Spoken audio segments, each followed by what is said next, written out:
coined this term as a BPM-enabled BPO operating model. Values to our customers and thought leadership to all new customers helped Pega, which is a product company and our partner as well, to sell their licenses for almost 40 plus major insurance customers. The insurance market in the North America has already adopted a lot of process automation, the digital process automation. Start with the automation of processes, like automating the routine tasks. Companies can minimize the resource consumption and waste.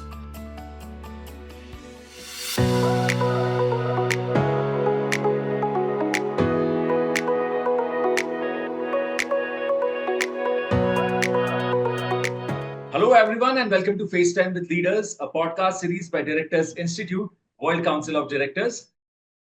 I'm Sunny Pancholi, and today we are thrilled to have with us Mr. Shirsendu Sengupta, a visionary leader in digital transformation. With over 25 years of experience, he has led groundbreaking initiatives in sectors like healthcare, insurance, and telecommunications. Currently, the Global Delivery Head for Digital Process Automation at Maantic Inc. His leadership has transformed organizations globally, from managing a $95 million portfolio at Cognizant to driving industry recognition, including the Crossing the Chasm award at Pega World. Mr. Sengupta's impact on the digital landscape is profound. Please join me in welcoming Mr. Shirsendu Sengupta to FaceTime with Leaders. It's an absolute pleasure to have you with us, Mr. Sengupta. Thank you, Sunny. It's been honored for me. So, Mr. Sengupta, your journey over the last 25 years in digital process automation has been nothing short of remarkable. From managing multi-billion-dollar portfolios to leading transformative initiatives across industries, you have clearly made a lasting impact. So, what I would like to ask you is, looking back, what were some of the pivotal moments or key decisions in your career that truly shaped the path you have taken and led you to where you are today? And I'm sure it's been quite a ride. So would love to hear about those defining moments that help you navigate your journey? Yes, sure, Sunny. I think it was great to start with my past. I think I can go back to the days of 2006, 2007, when during the part of my role at Cognizant, I was been at on-site North America as a developer for one of the largest investment insurer for North America, who was doing the investment products, annuities, mutual funds, college savings plans, as well as they do the life insurance, group insurance, employee benefits, automobile and homeowners insurance. With this business, they had a business across Japan, Ireland, Brazil, Canada, England, including USA.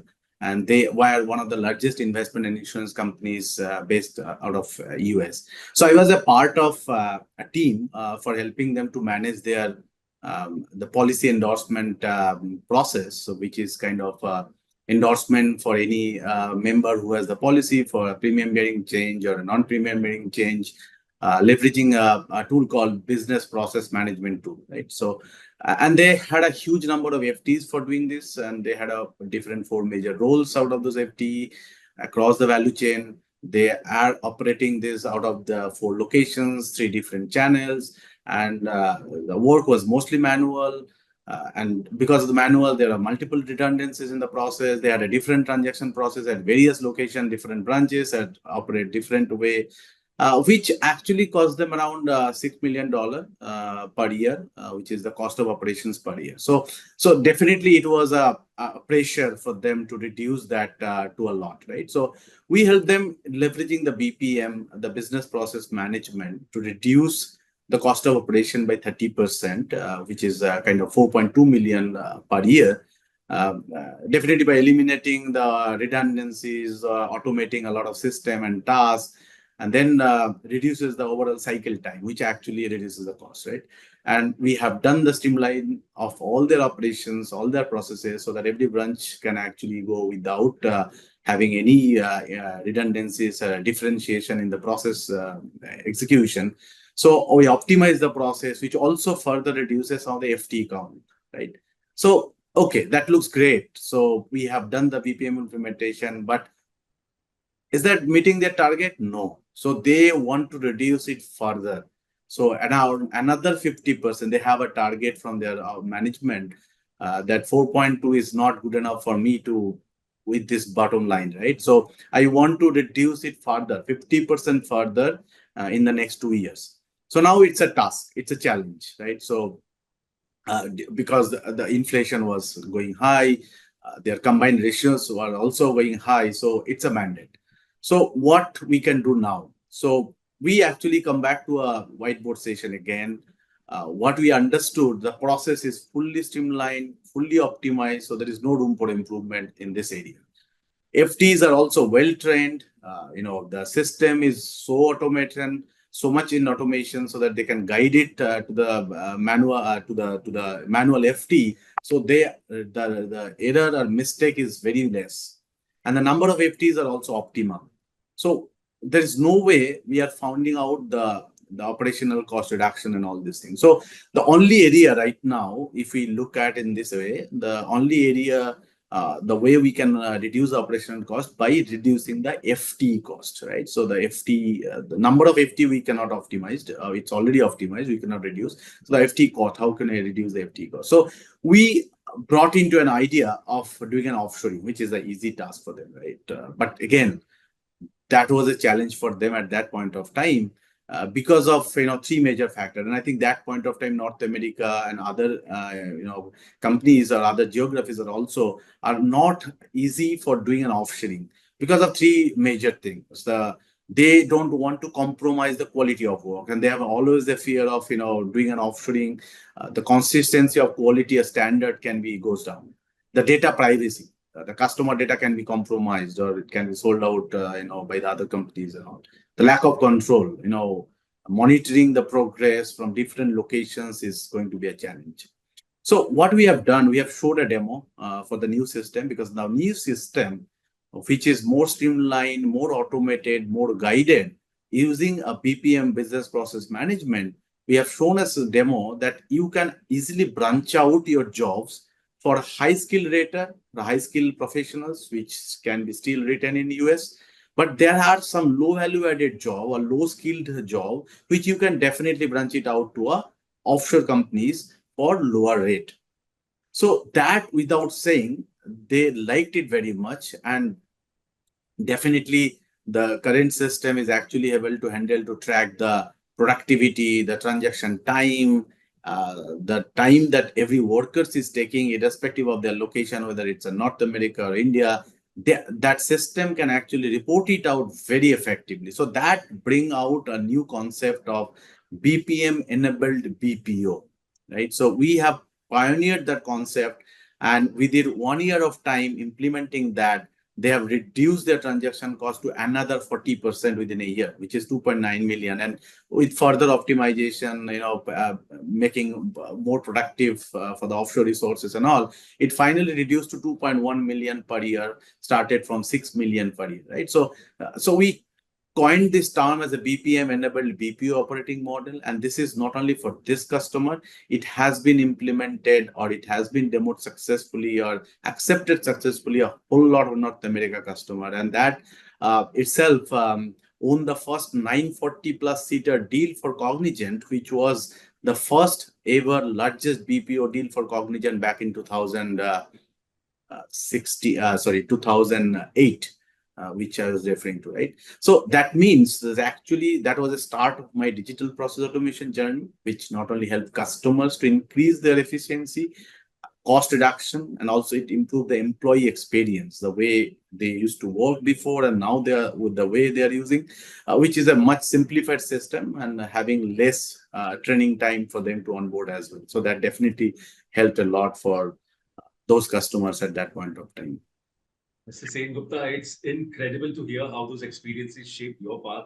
It really shows how resilience and adaptability are key to success. And I'm sure our listeners can relate to the challenges and lessons you have shared. All right. So continuing our conversation, Mr. Sengupta, you have held pivotal roles throughout your career, including leading the global delivery of digital process automation at Maantic Inc. and managing a $95 million portfolio at Cognizant.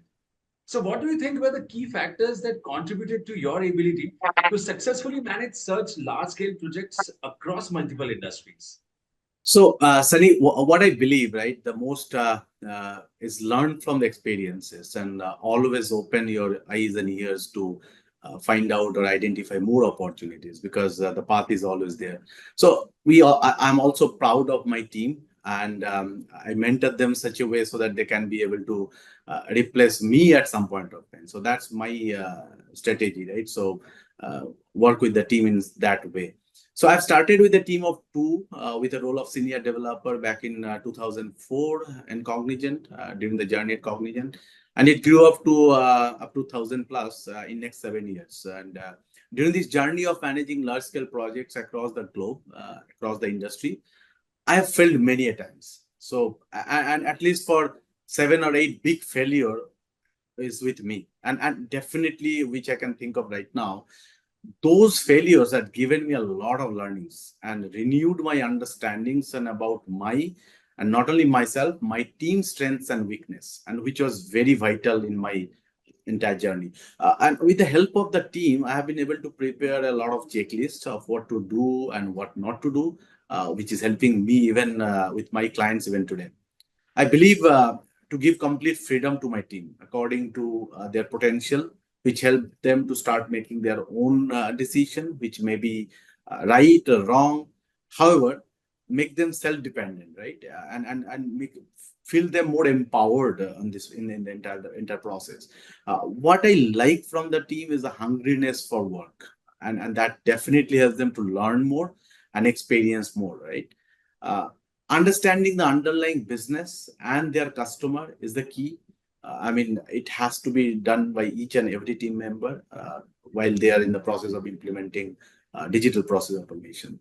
I always try to build a team of energetic, passionate, and don't just implementation or don't just implement order which are coming from the customer. Rather, add values to it with more digital capabilities which customer may not even think of at that point of time. I make myself always approachable to every team member, breaking all the hierarchies and vice versa, right? And that way I get to know the real understandings of any situation, be it on the ground motivation, be the real status of any projects, the moral of the teams, etc., which always help me to stay ahead in the game and take some proactive action even before something goes wrong, right? I definitely put more stress on learning and certification for all my team members regularly to add more carrots in their professional journey and ready to take up any challenges. I always tell them, write, do something which you can write on your CV, and learning and certification is definitely add more values to your CV, right?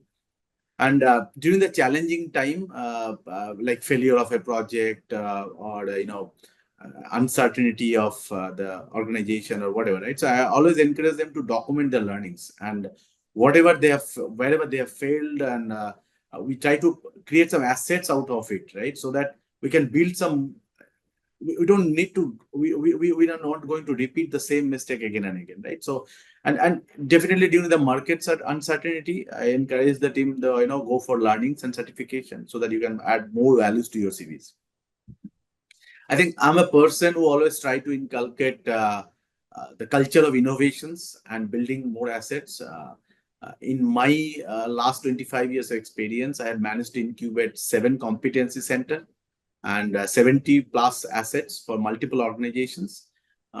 These assets are, help us to be a thought leader in the market instead of termed as a vendor for our customers.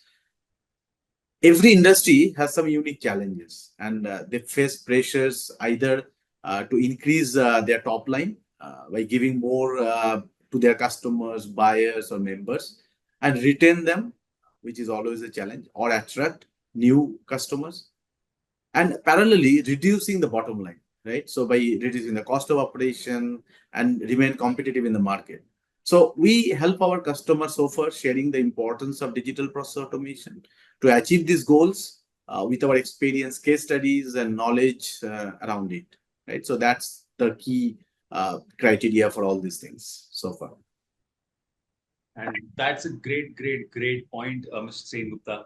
It's clear that leadership and adaptability are crucial to driving success in such large scale projects. All right. So, Mr. Sengupta, you have been recognized with some truly prestigious awards over the years, from the Pega Thought Leadership in Insurance Award to the Most Valuable Person of the Year at Cognizant. These accolades are not just about individual successes, but also about the impact you have had on your teams, clients, and the broader industry, of course. So, what I would like to ask you is, how do these recognitions shape your approach to leadership and inspire you to keep pushing the boundaries of digital transformation and process automation, especially when it comes to empowering those around you to achieve their best? Yeah, I think it was during 2008 to 2010, that period of time. I used to manage the digital process automation portfolio for insurance industry at that point of time as a global head for Cognizant. And our repetitive success story, which is delivering values to our customers and thought leadership to all new customers, helped Pega, which is a product company and our partner as well, to sell their licenses for almost 40 plus major insurance customer, and that's too big of a number during this 2 year, right? And it's mostly in the North America, continental Europe, including the Asia Pacific region. So my approach of building a quick POC, the proof of concept, after understanding any customer's challenge, which we termed that as a test drive strategy, right? So which it's a kind of free test drive, which has been given by the car company to us. So we also offered a free test drive where we create a demo of the real problem statement or the real solution without even purchasing the product and also we make that particular demo available to their business to play around it and without a single penny of expenditure, right? So that was a deal breaker or path breaker to crack almost all the deals at that point of time for insurance customers with Pega and Cognizant. And I think that was the reason Pega has chosen us the Pega Thought Leadership in Insurance as a true recognition of that. And while we had started getting so many implementation projects across globes of various customers, we had also faced a lot of challenge and challenges to deliver consistently within the budget and time for our customers for various reasons. So it can be the limitation of the products, technologies that have been used, or even the people who are delivered, or the processes itself, right? So I started building a team called a strategic engagement team, along with my other responsibilities as well. So that team was, a small team of 10 volunteers, but it's a very impactful team who are constantly doing the surveillance of all the most critical and strategic engagements, like Fortune 500 customers, new geography customers, referenceable customers, new industry customers, etc. We were constantly developing new best practices, templates, assets or productivity assets for productivity enhancements, checklists like do's and don'ts, and also upgrading the skills of the junior developer who have been thrown to the project because of the operation margin target and others, improving the communication to all stakeholders. And I think due to the contribution of that particular strategic engagement team, we have been able to successfully reduce the number of failure projects to less than 3%. And that was another time which I have been received the most valuable person of the year award from Cognizant. I think it was 2014. So both these achievements helped me and my teams to get more confidence on our abilities and how we can make more impact to our customers. So now we have a broader information to share our customers, and they always look out for some partners who can give them the unbiased information about the adoption of any product or technologies or methodologies or any adoption of the process transformation, business implementation and all. And slowly we have been matured as a trusted partner for our customers rather than trusted vendors, right? So that's a great thing to achieve. Absolutely, Mr. Sengupta. It's amazing to hear how much those awards have shaped your journey and your approach to leadership. It's clear that for you, it's not just about personal achievements, but about inspiring and lifting up others along the way. Continuing our conversation, Mr. Sengupta, your leadership in the Asian insurance market contributed to a 200% growth in this sector. 200%, that's an amazing figure. So what were some of the critical factors that made this achievement possible? Yeah, I think it was all about 2014 when the insurance market in the North America has already adopted a lot of process automation, the digital process automation. They have started embarking already their journey on the digital process automation. But in the North America, the initial adoption was more on the process centricity side. So they always think about how to reduce the bottom line. So how we can make this implementation successful so that I can reduce the cost of operation, I can reduce the cycle time of the entire process and all these things.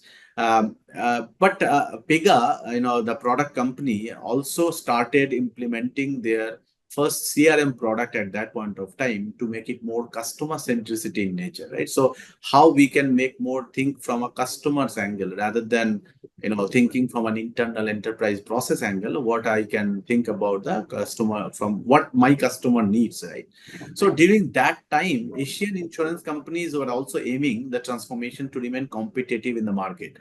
But the good thing is Asian market always think about from a customer's angle. So they thought the digital service usage definitely was expected to increase across all age groups. More than 75% of all insurance customers expect to use digital services in the future. I was talking about 2004-15 at that point of time. So they are trained for next 5 years, 10 years down the line. They have already understood that digital services is going to break all the barriers for all ages, all kind of channels and everything. Even the regulatory bodies, right? So in Asian countries are encouraging the digital transformation by creating some frameworks that support innovation. For example, initiatives aimed at improving the financial literacy and access to insurance products are helping to increase penetration rates in markets like Singapore, Indonesia, Thailand, where insurance uptake was historically been low, right? Because of the not they don't understand about the financial thing about the insurance thing.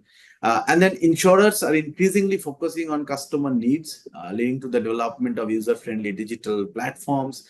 And the shift is driven by the demand for smoother online interactions from policy purchase till claims processing.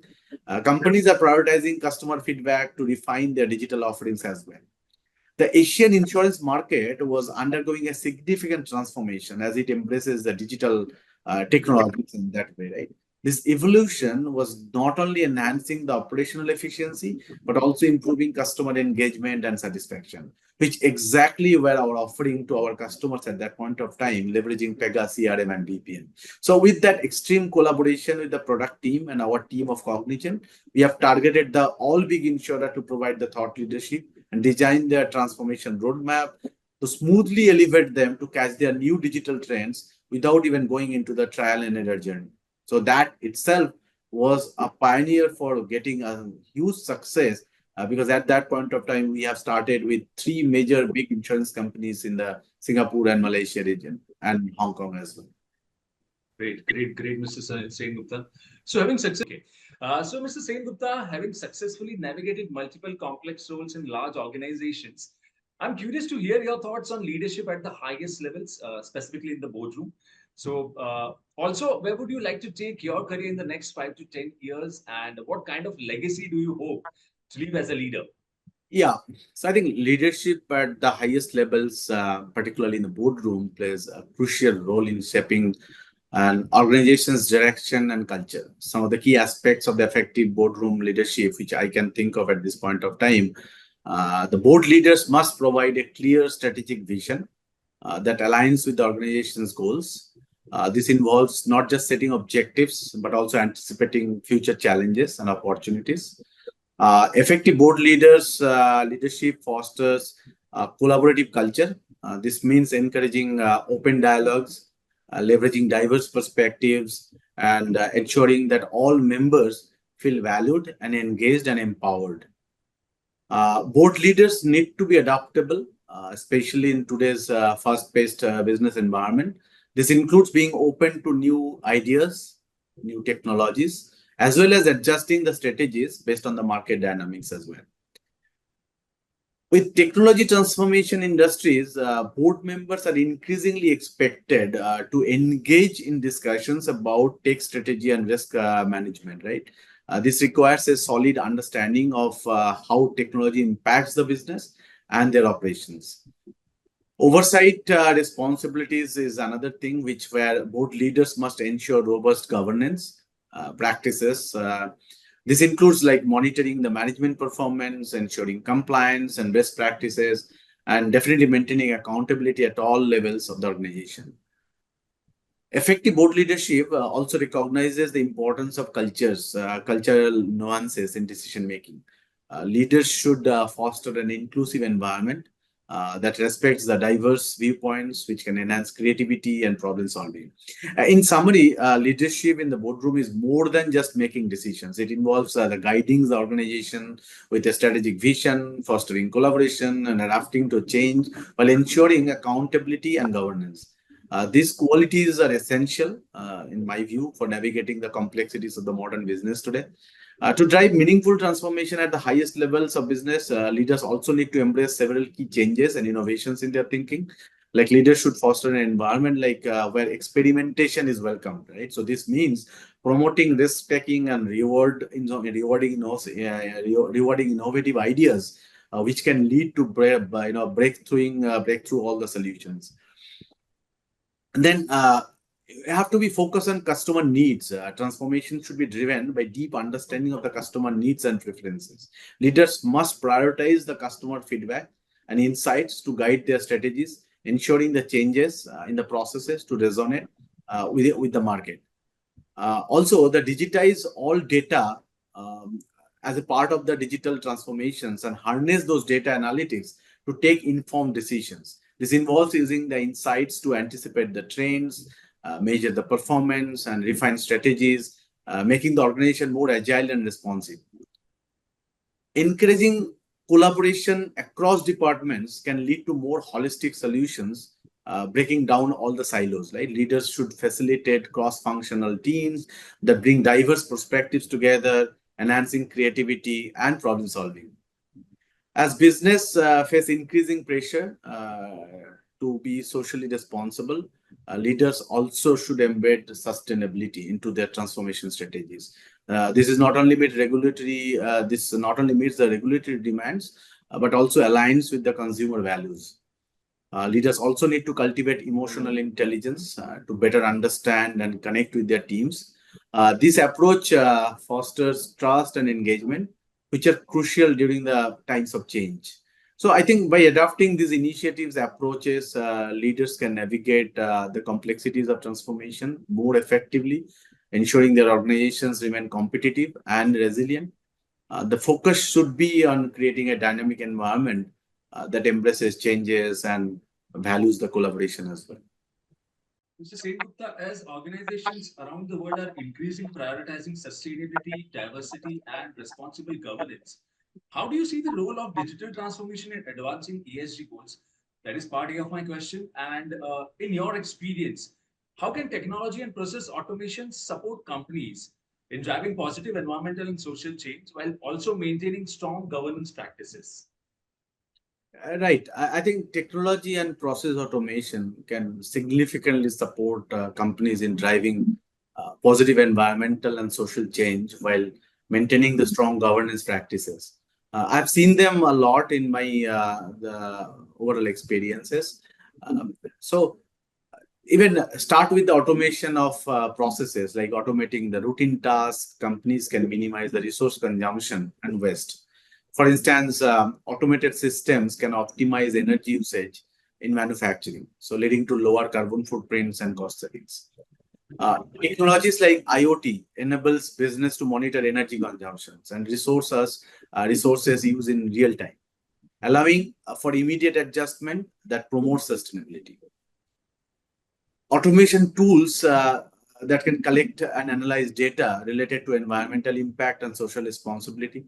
This transparency can help organizations make informed decisions and enhances accountability in governance practice. Even automated system can streamline the compliance with environmental, social, and governance regulations, ensuring that companies meet their obligations efficiently and accurately. To uplift the moral values which can foster the social impact, by automating the mundane task, employees can focus on value-added tasks or higher level work that contributes to social initiatives, fostering a more engaged and motivated workforce. Having the digital platform, working from anywhere, anytime, any device, can always lift the moral of an employee, leveraging that digital platform in nature. Even the digital platforms can also facilitate better communication with stakeholders and communities, allowing the companies to gather feedback and involve them in a decision-making process. So, example like currently as you speak, I'm all working for one of the asset or solutions called population health management, which is for the provider, the care provider. So this is to reach out to the community to identify the high risk patient, the right communication strategy for health literacy, the tracking the vital signs and health metrics, and send alerts to the care teams, identification of patterns indicating the health disparities, different demographic groups, which helps the provider to reduce the overall healthcare expenditures through a proactive, targeted interventions, enhanced care coordinations, and patient engagement lead to a better clinical outcomes and increased patient satisfactions. Also, technology can enable companies to innovate in product design, creating more sustainable products that reduce environmental impact. For example, using advanced analytics and adoption of cloud, right, can help in developing the circular economy models. Companies can also leverage technology to collaborate with other organizations, NGOs, and stakeholders to drive collective impact on sustainability and social issues. So, by integrating all this technology and process automation into the operations, the companies can not only enhance their efficiency and governance, but also contribute positively to environmental and social changes. So, the holistic approach positions them as leaders in sustainability and responsible business practices. Mr. Sengupta, that's a fascinating perspective. And it's clear that technology is not just about efficiency anymore, but also about making a real positive difference in the world. Absolutely, yes. Great. So that brings us to the last question of the podcast. And let me ask you quickly, as someone who has been actively involved with Directors Institute, I would love to hear about your experience working with the community of leaders here and how has being part of the Institute shaped your perspective on leadership and strategic decision making. Yeah, I think it's an awesome journey so far and very information rich. The guidance given by the Directors Institute is unparalleled. For me, as an aspiring boardroom member, it actually helping me to learn a lot of new things, reshaping my some of my leadership skills and strategic thinking and decision making abilities also. I think engaging with various leaders from various industries exposes myself to different approaches and philosophies. This diversity actually challenging my assumptions and inspired innovative thinking in my own leadership style. Hearing about the successes and challenges faced by others providing a valuable lessons for me. These shared experiences can inform my decision-making process and help me to avoid common pitfalls as well. Discussing complex issues with these fellow leaders leading to a collaborative problem solving. A network of peers have created a sense of accountability, knowing that I have a community to turn to for support is encouraging myself to take calculated risk and make bold decisions. Conversations about governance and ethical leadership within these communities have reinforced the importance of integrity in decision making, ensuring the strategy is aligned with both business goals and the societal values. That's a really valuable insight, Mr. Sengupta. It's clear that being part of such an exclusive network isn't just about sharing knowledge. Yes. It's also about challenging each other to think differently and push the boundaries of innovation. Absolutely. Right. Mr. Sengupta, your candid insights are truly appreciated. And thank you once again for taking the time to join us today and share your valuable experiences with us. We at Directors Institute wish you continued success and all the best in your future endeavors as you continue to lead in the world of digital transformation and beyond. Thank you. Thank you. Thanks a lot. And to all the viewers, that wraps up today's episode of FaceTime with Leaders. We hope you have been inspired by Mr. Sengupta's incredible journey and the powerful insights he has shared today. We look forward to bringing you more stories and wisdom from visionary leaders in our next episode. Until then, keep innovating, leading with purpose, and finding fulfillment in your leadership journey. Thank you so much and have a nice time.